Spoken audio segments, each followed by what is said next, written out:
Congratulations and felicitations. Okay, here comes the first round. Boom. And Jeez, that was just boom. unnecessary. You kidding me? You can't be out of range? What? Greetings and felicitations, YouTube. Jarl the Appian way here.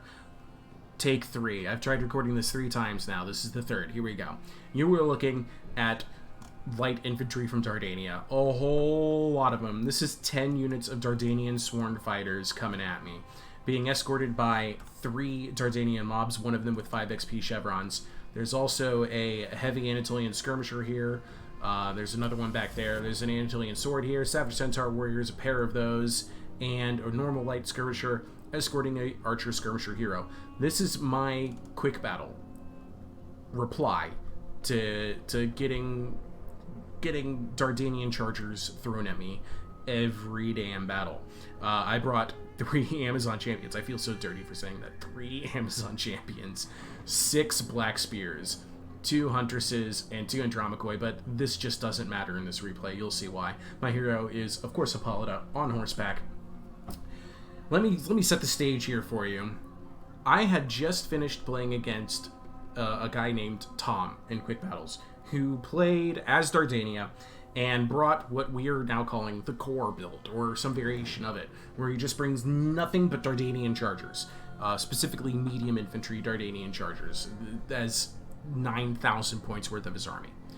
And when I fought that battle, I was like, is this actually just core? Did he change his name because people kept, like, stop fighting him or something? And then I loaded up into another quick battle, and it was somebody just simply named Luke. And I went, oh gosh, is this happening again? Is this just core guy again? And I made a comment. I told him, wow, that's funny. I just played against somebody else in Quick Battles who played as Dardania. And his reply was it core? Which had me laughing. I laughed when I heard that response.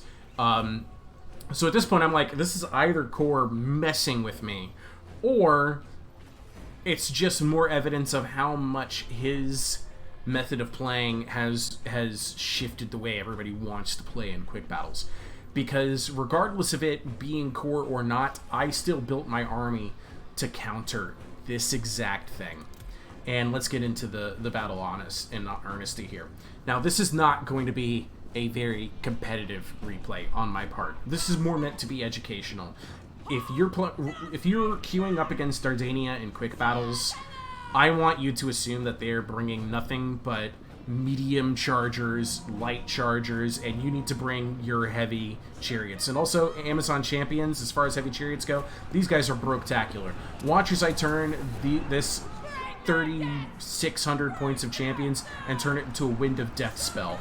I hit the line, I turn 90 degrees to my right, and I'm just gonna turn them into mashed potatoes. All the way down the line. Look at the numbers. 123 kills already, 65 on this one. Out here, 105. I've decided I would go the other direction here, but I saw that there was Savage Centaur warriors up here, so I just turned around and went back down the other way.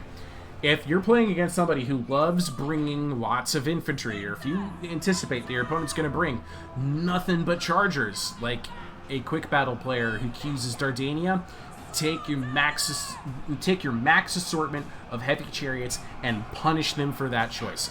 My opponent did not deserve to be punished. I believe that this was actually just a new player who thought that this was a good build because of how he'd been trounced by it before, and he did not deserve to be done dirty like this, because, look, I've only just now activated the rest of my army, and I don't even need to use them. The battle's already done. So let's flip the script. What do you do about heavy chariots? Oh my goodness. Amazon champions in particular, they're so broken, Appian. So how are you supposed to fight these? With mass. The only advantage he ever ends up getting against my heavy chariots is when he engages with his Savage Centaur warriors. The Savage Centaur warriors are going to lose over time, but their mass helps stop my Amazon champions And a combination of javelins and just damage done over time overall, the Amazon champions here are going to rout at 345 kills.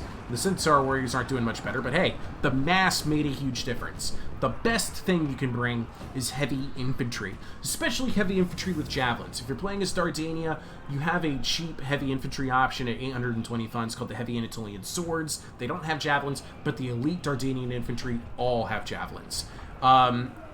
Some elite medium infantry will actually do okay against heavy chariots as well, like Warriors of Ithaca. They also have javelins, I'd like to point out. If you want a budget option for dealing with heavy chariots, might I suggest Lycia's Heavy Axe Warriors, 650 heavy infantry with javelins. Those are your best bets for fighting against very expensive chariot units. Other things you can do, anything with mass. Your own heavy chariots, heavy cavalry, heavy infantry, large units like giants. Giants are great at beating up chariots. It's absolutely what they're supposed to do and how they get involved in these battles. So yeah, I hope you guys found that all very educational, entertaining.